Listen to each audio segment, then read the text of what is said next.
Hi friends, welcome back to my channel. இப்போ வந்து நம்ம ஈஸியாக டேஸ்டியான ஒரு வெஜ் நூடுல்ஸ் வந்து எப்படி செய்யலான்னு பார்க்கலாங்களா? அதுக்கு தேவையான பொருள் என்னென்னு பார்க்கலாங்க. ஒரு கேரட் எடுத்துருக்கணுங்க, ஒரு 4லேருந்து 5 பீன்ஸ் எடுத்துருக்குங்க, ஒரு சின்ன சைஸில் குடமிளகா, அப்புறம் கால்வாசி அளவுக்கு முட்டைக்கோஸ் எடுத்துருக்குங்க, அப்புறம் ஒரு பெரிய வெங்காயத்தை நல்லா நீளமாக வெட்டியிருக்கேன், அப்புறம் கொஞ்சமாக வந்து இஞ்சி வந்து பொடி பொடியாக வெட்டிக்கலாங்க, அப்புறம் 4லேருந்து 5 பல் பூண்டு, ஒரே ஒரு பச்சை மிளகாய் வந்து நீளமாக வெட்டியிருக்குங்க, ஒரு ஸ்பூன் அளவுக்கு பெப்பர் தூள், அப்புறம் வந்து கொஞ்சமாக வந்து சோயா சாஸுங்க. அவ்வளோதான். நூடுல்ஸ் வந்து நீங்கள் எந்த டைப் நூடுல்ஸ் வேணாலும் எடுத்துக்கலாங்க. அவ்வளோதாங்க. இப்போ வாங்க எப்படி செய்யலன்னு பார்க்கலாம்.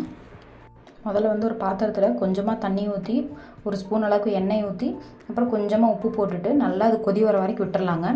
கொதி வந்ததுக்கப்புறமா அதில் வந்து நூடுல்ஸ் நம்ம ஆட் பண்ணிக்கலாம்.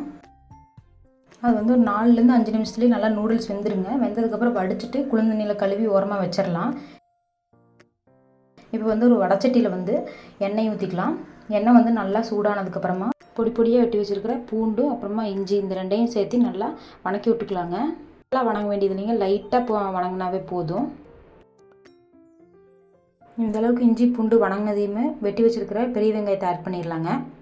ஆட் பண்ணிவிட்டு லைட்டாக வணங்கினாவே போதுங்க. இதுவும் ஒரு துளி வணக்கி விட்டுடலாம். இந்த அளவுக்கு வணங்கினோன்னையும் முதல்ல வந்து நான் பீன்ஸ் ஆட் பண்ணிக்கிறேங்க. பீன்ஸ் ஆட் பண்ணிவிட்டு அதை லைட்டாக வணக்கி விட்டுறலாம்.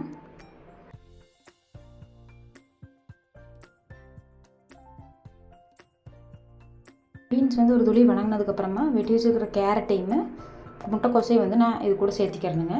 சேர்த்து அதையும் வந்து ஒரு துளி வணக்கி விட்டுக்கலாம்.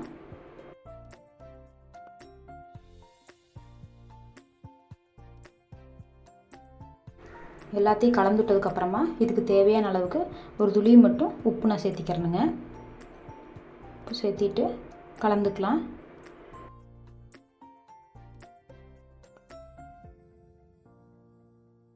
இது கூட வந்து கடைசியாக குடமிளகாயும் சேர்த்திடலாங்க. என்ன கலர் குடமிளகா வேணாலும் சேர்த்திக்கலாம். நீங்கள் 3 கலர் கூட இது கூட சேர்த்தி பண்ணிக்கலாம். எல்லாத்தையும் நல்லா ஒரு கலரிடலாம்.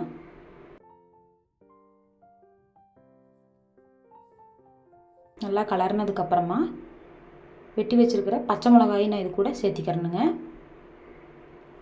கூடவே வந்து பெப்பர் தூளையும் ஆட் பண்ணிக்கிறேன். நீங்கள் பச்சை மிளகா வேண்டாம்னா விட்டுட்டு பெப்பர் தூள் மட்டும் ஆட் பண்ணிக்கலாம்.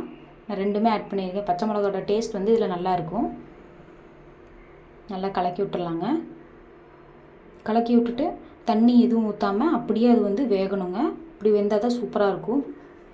வந்து காய் எல்லாமே நல்லா வணங்கிருச்சுங்க. இது கூட வந்து நான் சோயா சாஸ் ஆட் பண்ணிக்கிறேன். இது வேணுன்னா ஆட் பண்ணலாம், இல்லைனா விட்டுறலாம். ஒரு டேஸ்ட்டுக்காக நம்ம இதை ஆட் பண்ணிக்கிறோம். நல்லா கலரிடலாம். எடுத்து வச்சுருக்கிற பேலன்ஸ் இருக்க பெப்பர் தூளையும் நான் ஆட் பண்ணிட்டேன். நல்லா காய் எல்லாமே நல்லா வணங்கி வந்துடுச்சுங்க. உங்களுக்கு டேஸ்ட் மேக்கர் ஏதாச்சும் வேணுனாலும் ஆட் பண்ணிக்கலாம். எனக்கு வந்து நூடுல்ஸ் கூடயே டேஸ்ட் மேக்கர் வந்துச்சு. அதை வந்து கொஞ்சமாக ஒரு ஸ்பூன் அளவுக்கு நான் ஆட் பண்ணியிருக்கேன். அவ்வளோதான். நல்லா கலரி விட்டுறலாம். நீங்கள் எடுத்துருக்கிற நூடுல்ஸில் வந்துச்சுன்னா ஆட் பண்ணுங்கள், இல்லைனா தனியாக வாங்கி கூட ஆட் பண்ணிக்கலாம்.